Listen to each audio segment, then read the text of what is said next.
المتوفا 852 ہجری الاصابہ انہوں نے لکھی. 8000 صحابہ کرام کے حالات زندگی اس میں لکھے ہیں, اردو میں ترجمہ ہو کے آ چکی ہے.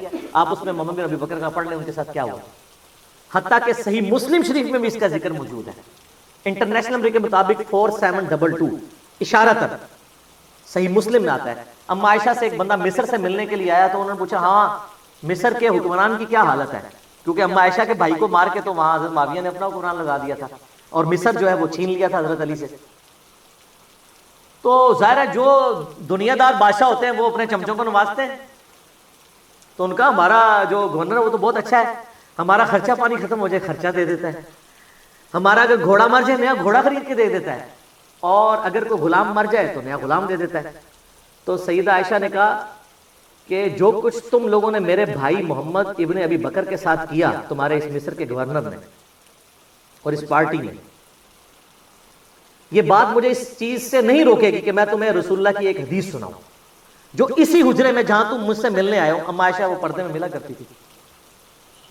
اسی حجرے میں نے اللہ کے محبوب صلی اللہ علیہ وآلہ وسلم سے سنا تھا کہ آپ علیہ السلام یہ دعا کیا کرتے تھے, اے اللہ جو حکمران اپنی رعایا کے ساتھ سختی کرے تو بھی اس کے ساتھ سختی فرمانا, اور جو اپنی رعایا کے ساتھ نرمی کرے تو بھی اس کے ساتھ نرمی فرمانا. اور جو کچھ تم لوگوں نے میرے بھائی کے ساتھ کیا, یعنی وہ یہ کہنا چاہ رہی تھی کہ اللہ تعالیٰ ہی اس کا پھر بدلہ ہمیں لے کے دے گا جو کچھ تم لوگوں نے میرے بھائی کے ساتھ محمد ابن ابی بکر کے ساتھ کیا رضی اللہ تعالی عنہما وعلیہم السلام. تو سیدہ عائشہ اس وجہ سے حضرت معاویہ سے ناراض تھی. یہ تو ایک بھائی کا آپ نے سنا. ایک دوسرا بھائی تھا, وہ تھا عبد الرحمن بن ابی بکر, اور وہ ایسا بھائی تھا کہ اس کی ماں اور سیدہ عائشہ کی ماں بھی سیم تھی. ادھر تو باپ سیم تھا ماں الگ تھی. عبد الرحمن بن ابی بکر ہمارے سب کانٹیننٹ کے اعتبار سے سگا بھائی تھا. ویسے تو سگا بھائی ہوتا ہے جب باپ ایک ہو جائے ماں ڈیفرنٹ بھی ہوتا. اس کے بارے میں آپ صحیح بخاری اٹھا کے دیکھ لیں, 4827 نمبر حدیث ہے انٹرنیشنل نمبر کے مطابق. مروان جب حجاز کا گورنر ہوتا ہے, مسجد نبی میں خطبہ دیتے ہوئے وہ بار بار یزید ابن معاویہ کا ذکر کرتا ہے تاکہ وہ بیعت لے حضرت معاویہ کے بعد ان کے بیٹے کے لیے. یہ بخاری کے الفاظ ہیں. اور اس کے لیے ظاہر جب وہ فضائل و برکت, جیسے یہاں بھی ہوتا ہے کہ امت کے وسیع تر مفاد میں یا میرے عزیز ہم وطنوں, یہ وہی چیز. تو اللہ تعالیٰ نے امیر المومنین کو یہ بات سجھائی ہے. اچھا یہ بخاری میں بھی حدیث ہے, اور یہ آپ کو ڈھونڈنا کوئی مشکل نہیں ہے. آپ تفسیر ابن کثیر کھول کے سورۃ الاحقاف پارہ نمبر 26 میں آیت نمبر 17 کے کانٹیکسٹ میں بخاری کی حدیث اور جتنی اور حدیثیں ہیں, یہ حدیث المستدرک للحاکم کے اندر بھی موجود ہے بڑی ڈیٹیل کے ساتھ, اور یہ حدیث سنن نسائی الکبریٰ کے اندر بھی موجود ہے بڑی ڈیٹیل کے ساتھ. اور یہ سارے کے سارے طرق حافظ ابن کثیر المتوفا 774 ہجری نے سورۃ الاحقاف آیت نمبر 17 کے کانٹیکسٹ میں ساری حدیثیں ایک جگہ جمع کر دی ہیں, بخاری کی, حاکم کی, نسائی کی, باقی کتابوں کی. پہلے میں بخاری والا حصہ بتاتا ہوں آپ کو. تو بخاری کے الفاظ ہیں, عبد الرحمن بن ابی بکر کھڑے ہوئے اور انہوں نے اس حاکم وقت کو کچھ کہا. اب امام بخاری نے یہ نہیں بتایا کہ کیا کہا, لیکن یہ بات سمجھ آ گئی کہ گل چوبے علی کی تھی, اگر لگ گئی جا کے, کیونکہ وہ بھی اس قسم کی باتیں کر رہا تھا. وہ باتیں میں آپ کو دوسری کتابوں سے, حاکم سے اور سنن نسائی الکبریٰ سے بتاؤں گا, اور تفسیر ابن کثیر کھول کے آپ لوگوں کے گھروں میں ہوگی, پڑھ لیں, PDF فریلی اویلیبل ہے. تو اس کے بعد بخاری کے الفاظ ہیں کہ وہ مروان کو غصہ ہے, اس نے کہا پکڑو اسے, گرفتار کرو, آج کے دور میں نیب کے حوالے کرو. تو سیدنا عبد الرحمن بن بکر فوراً جا کے مسجد نبی کے ساتھ ایڈجسٹنٹ اما عائشہ کا حجرہ تھا اس میں جا کے چھپ گئے. اب اتنے تو کوئی بغیرت نہیں تھا, اتنی عوام دیکھ رہی تھی, حضرت عائشہ کے حجرے میں تو کوئی گھس نہیں سکتا تھا, وہ تو محرم تھے, ان کے بھائی تھے. تو مروان کا غصہ نہیں ٹھنڈا ہوا, اس نے باہر سے کہا ہاں ابو بکر کے بیٹے تو ہی ہے نا جس کے بارے میں وہ آیت نازل ہوئی ہے سورۃ الاحقاف آیت نمبر 17 کہ یہ کہتا ہے کہ میرے ماں باپ مجھے کہتے ہیں کہ جب ہم مر کے مٹی ہو جائیں گے تو دوبارہ سے زندہ کیے جائیں گے, یہ تو اگلے لوگوں کی کہانیاں ہیں. ابو بکر کے بیٹے یہ تیرے بارے میں نازل ہوئی ہے, تو اپنے ماں باپ کو کہتا تھا کہ قرآن اگلے لوگوں کی کہانی ہے. نعوذ باللہ, کتنا بڑا جھوٹ بولا. تو سیدہ عائشہ سے برداشت نہیں ہوا, وہ حجرے کے اندر سے ہی بولی. انہوں نے کہا آل ابی بکر کے بارے میں کوئی آیت ایسی نازل نہیں ہوئی ہے سوائے سورہ نور کی وہ آیات جو میری برات میں نازل ہوئی تھی, حدیث افک والی. تو آل ابی بکر کے اوپر الزام لگاتا ہے. بخاری میں اتنی حدیث ہے, لیکن فلنگ دی بلینکس موجود ہے. انہوں نے بلینکس امام بخاری نے چھوڑی ہیں, وہ فل کی ہیں حاکم نے اور سنن نسائی الکبریٰ میں, اور حافظ ابن کثیر نے بھی کر دی سورۃ الاحقاف آیت نمبر 17 میں. وہ کیا ہے کہ مروان نے کہا کہ امیر المومنین جو ہے نا یہ چاہتے ہیں کہ اپنے بعد اپنے بیٹے کو نامزد کر دیں، جس طرح کہ ابو بکر نے بھی تو عمر کو نامزد کیا تھا، حالانکہ وہ بھی مشورے سے کیا تھا، اور دوسرا عمر حضرت ابو بکر کے بیٹے تھے، تو کیا وہ مطلب وہ کس طریقے سے ریزیمبلنس بنا رہا تھا، تو اس پہ ابو بکر کے بیٹے کو غصہ تو آنا تھا نا. تو ابو بکر کا بیٹا عبد الرحمن بن ابو بکر وہاں کھڑا، اس نے کہا سیدھی طرح کیا ہے تیرا امیر المومنین معاویہ کیسر و کسرا کے طریقے پہ چلنا چاہتا ہے، ابو بکر اور عمر کے طریقے پہ نہیں. ہائے ہائے ہائے اے وہ گل سی جڑی بخاری میں لکھا ہے کچھ کہا انہوں لگ گئی آگ، انہوں نے کہا پڑھو انہوں، پھر آگے بخاری میں آتا ہے اور اس میں آگے موجود ہے کہ سیدہ عائشہ نے اندر سے کہا اسکت، چپ کر، بکواس بند کر. آل ابی بکر کے بارے میں کوئی ایسی آیات نازل نہیں ہوئی سوائے میری برات میں، اور ان حدیثوں میں آگے موجود ہے البتہ مروان تیرے بارے میں موجود ہے، جب تو اپنے باپ حکم کی پشت میں تھا رسول اللہ نے کہا تھا حکم پہ لعنت، اس کی اولاد پہ لعنت، تو اسی لعنت کا ٹکڑا ہے. حضور نے تو پہلے ان دونوں باپ بیٹا کو حضور نے مدینہ بدر کر دیا تھا. حضرت ابوبکر کے ساتھ بڑی سفارشیں کی، حضرت عثمان نے واپس لانے کی، کوئی رشتہ دار تھا نہیں آنے دیا، حضرت عمر نے نہیں آنے دیا، پھر حضرت عثمان اپنے دور میں رشتہ داری کی وجہ سے لے آئے، اور حتیٰ کہ اپنی بیٹی کا نکاح بھی مروان سے کر دیا، اور پھر وہی گھاٹے پیٹ ہو گیا. اسی کی وجہ سے مسلمان رہا پھر حضرت عثمان کے خلاف ہوگی. ایک تلخ حقیقت ہے. یوٹیوب پہ میرا کلپ دیکھ لیں حضرت عثمان کی شہادت کے اصلی اسباب، جعلی اسباب نہیں جی. عبداللہ بن سبا تھا، 40,000 صحابہ اس کے پیچھے لگ گئے، یعنی حضور کے تربیت یافتہ صحابہ 40,000، ایک ابن سبا نے ان کی مت مار دی. بالکل جھوٹ ہے، میں نے بخاری مسلم سے اپنے پمفلٹ میں جس کا تعارف میں اینڈ پہ کراؤں گا، یہ سارا کچھ کھول دیا ٹھوس.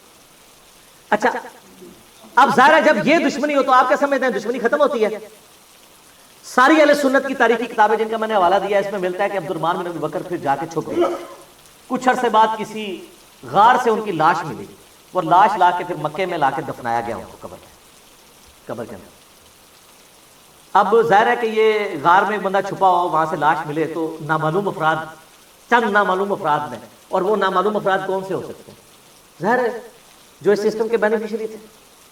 ہم نام نہیں کسی کا لیتے، جہاں نام تھا میں نے نام لے کے کہا، جہاں نام نہیں ہے صرف نامعلوم افراد ہے وہ آپ کو خود پتہ چل رہا ہے کون نامعلوم افراد ہے.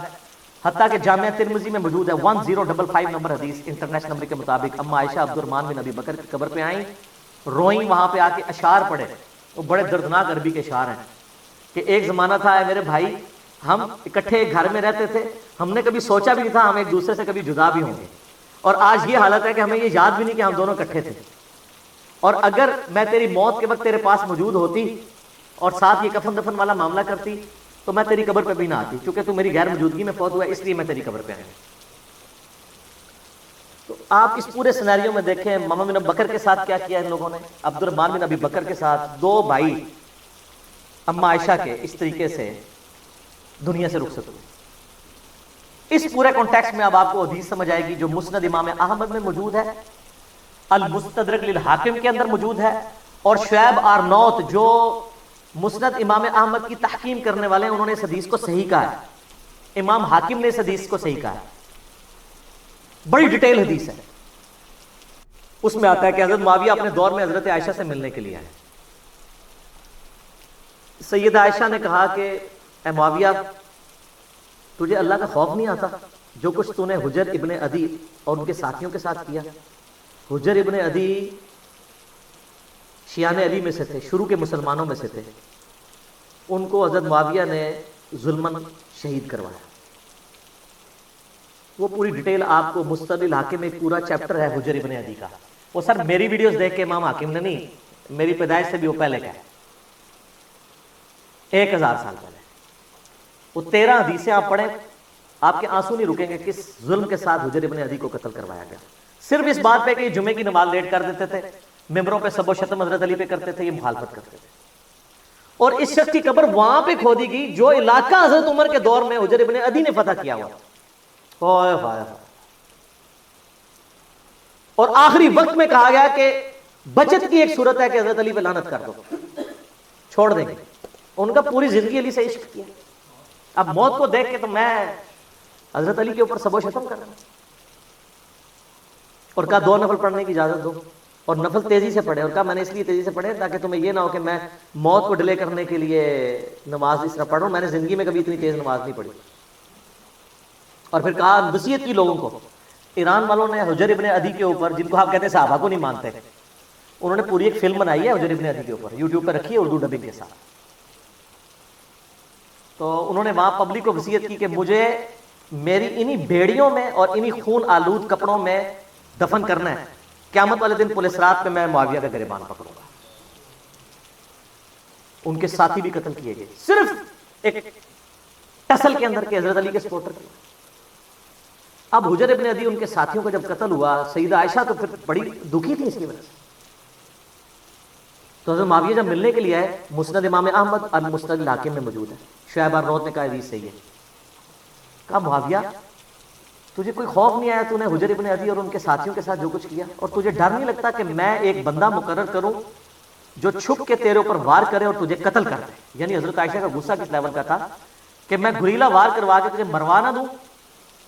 تو انہوں نے کہا کہ ام المومنین، ہم آپ سے یہ ایکسپیکٹ نہیں کرتے کہ آپ ایسا کریں گی، کیونکہ ہم نے نبی علیہ السلام سے سنا ہے کہ مومن کبھی چھپ کے وار نہیں کرتا۔ لوگوں کو حدیثیں سنانی، کس کو؟ اما عائشہ کو۔ اور پھر کہا کہ اماں یہ بتائیں، آپ کا جو میں نے خرچہ پانی لگایا ہوا ہے اس معاملے میں تو کوئی، اور وہ انہوں نے نہیں لگایا ہوا تھا، وہ تو آپ کو مال غنیمت میں سے مسلمانوں کو وظیفہ ملتا تھا، حضرت عمر کے دور کا شروع ہوا تھا، اس میں تو کوئی آپ کو شکایت نہیں ہے۔ تو انہوں نے کہا مجھے اس معاملے میں کوئی شکایت نہیں، یہ شکایت تھی جو میں نے تمہیں کی ہے۔ تو انہوں نے کہا اماں یہ کام چھوڑیں، ہمیں اپنے کام دنیاوی چلانے دیں، ہمارا معاملہ اور اللہ کا معاملہ، ہمیں ہماری سیاست والے معاملات میں آپ دخل نہ دیں۔ آپ اندازہ کریں۔ اور یہ ہمیں تاریخ سے روایتیں لا کے دیتے ہیں کہ جی وہ جناب جی حضرت عائشہ کہتی تھی میری زندگی بھی معاویہ میں لگ جائے۔ اس سے تو ہڈی ہسی بھی دستی ہے کہ روایتیں کس نے کڑیاں ہونی نے، کیونکہ حدیثیں کچھ اور بتا رہی ہیں، ٹھیک ہے۔ یہ کوئی شخص کہے گا جس کے بھائی قتل ہوئے ہوئے ہوں، جس نے اتنے قتل عام دیکھا ہو، اسی لیے آپ دیکھ لیں کہ سیدہ عائشہ کو ساری گیم سمجھ آ گئی تھی، جنگ جمل میں بھی ان کو مس یوز کیا گیا، بعد میں ان کو ساری بات سمجھ آ گئی تھی۔ تو یہ وہ کہانیاں بنا بنا کے بتاتے ہیں۔ تو اب اس پورے سینیریو میں دیکھیں، اما عائشہ سلام اللہ علیہا کو بڑا قلق تھا حضرت معاویہ رضی اللہ تعالیٰ عنہ کے اس طرح کے ایٹیچیوڈ کے اوپر، اس لیے انہوں نے یہ بات کی۔ اور میں آپ کو بتاؤں، میں گھنٹوں فی الودی بول سکتا ہوں ہمارے جو ائمہ اہل سنت تھے ان کی کتنی سخت رائے اس کی وجہ سے بنی۔ مثلا امام ہے علی ابن الجعد،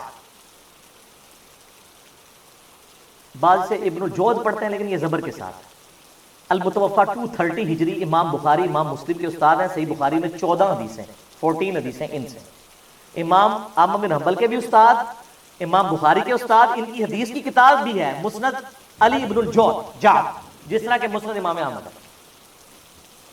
سکہ سرٹیفائیڈ سنی امام۔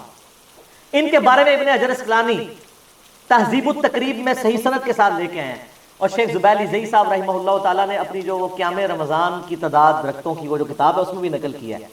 یہ کہا کرتے تھے اگر مجھے قیامت والے دن یہ بات پتہ چلے کہ اللہ تعالیٰ معاویہ کو عذاب دے رہا ہے تو مجھے یہ برا نہیں لگے گا، کیونکہ مجھے پتہ ہے اس نے امت کے ساتھ کیا کیا ہوا ہے، وَلِعَوْذُ بِاللَّهِ تعالیٰ۔ لیکن ہم نے کبھی ایسی بات نہیں کی ہے۔ ہم بخاری مسلم کی حدیثیں بیان کر کے بھی نیم رافضی ڈکلیئر ہو جاتے ہیں چند ناسبیوں کی طرف سے جو آلموسٹ اب ختم ہو چکے ہیں، اپنے فرقے کی وہ میت پہ ہی نوحہ کر رہے ہیں، لیکن اس کو وہ اہل سنت کا امام مانتے ہیں جو کہہ رہے ہیں مجھے تو عذاب کا بھی سنا تو مجھے برا نہیں لگے گا۔ اور یہ ایک امام نہیں سر، کئی امام۔ ادھر تو سب کانٹیننٹ میں حنفی زیادہ ہے نا، آپ نے امام بدر الدین عینی کا نام سنا ہوا ہے، المتوفا 855 ہجری۔ امام عینی جو ہے امام حنیفہ کے بعد چند جو بڑے امام ہیں نا حنفیوں کے ان میں سے ایک ہے، کیونکہ انہوں نے صحیح بخاری کی شرح لکھی ہے عمدۃ القاری۔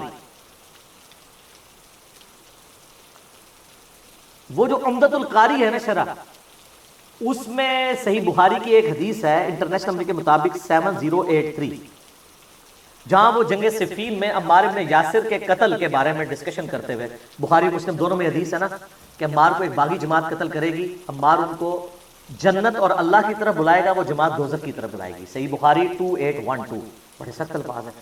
اس حدیث کو ڈسکس کرتے ہوئے ایک اور موقع پہ صحیح بخاری کے اندر 7083 نمبر حدیث کہ اگر ایک مسلمان دوسرے کے خلاف تلوار اٹھا لے، اس حدیث کے کانٹیکسٹ میں ڈسکس کرتے ہوئے عمدۃ القاری کے اندر جو ہے نا امام بدر الدین عینی نے جو کچھ لکھ دیا ہے نا سرکار، وہ اتنا سخت ہے، یہ میرے پمفلٹ میں ڈلا ہے کہ اس کا تعارف اینڈ پہ آپ کو کروں گا، میں آپ کو صرف ورڈ بائی ورڈ وہ